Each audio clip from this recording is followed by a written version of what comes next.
আমরা মনে করি ভারতীয়দেরকে পশ্চিমবঙ্গের যে কোনো জায়গা থেকে প্রার্থী করা যেতে পারে এবং সে যে কোনো ভাষাভাষী হতে পারে, সে গুজরাটি হতে পারে, মারাঠি হতে পারে। আমার জাতীয় সঙ্গীত গুজরাট থেকে মারাঠা, প্রত্যেকটা দ্রাবিড়, উৎকল, বঙ্গ, প্রত্যেকটা জায়গার কথা মেনশন করা আছে। আজকে তৃণমূল জাতীয় সঙ্গীতকে চ্যালেঞ্জ করবে, জয় বাংলা বলে বাংলাদেশের একটি স্লোগানকে তুলে এনে একটা ভারতবর্ষের একটা রাজ্য সেই জয় বাংলা স্লোগানের নামে মানুষ হত্যা করবে।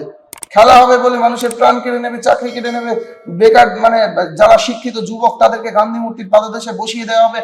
যে নারীদের উপর অত্যাচার হবে সেই নারীদেরকে 10 লক্ষ টাকায় তাদের সম্মানের রেট ফিক্সড করে দেওয়া হবে। হতে পারে সারা ভারতবর্ষের নারী নির্যাতন হয় এবং তার প্রতিবাদে প্রত্যেকটা দলের খারাপ লাগে, প্রত্যেকটা মানুষের খারাপ লাগে, পশ্চিমবঙ্গেও লাগে।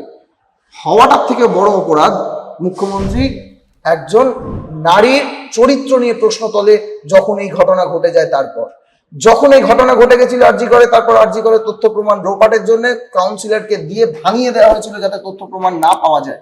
সেটা অভয়ার মা বুঝতে পেরেছে যে বিজেপির এখানে কোনো দোষ নেই, সিবিআই তদন্ত কিছু করতে পারবে না, কারণ তদন্ত করার আগে তথ্য প্রমাণ লুট হয়ে গেছে মমতা বন্দ্যোপাধ্যায়ের অনুপ্রেরণায়।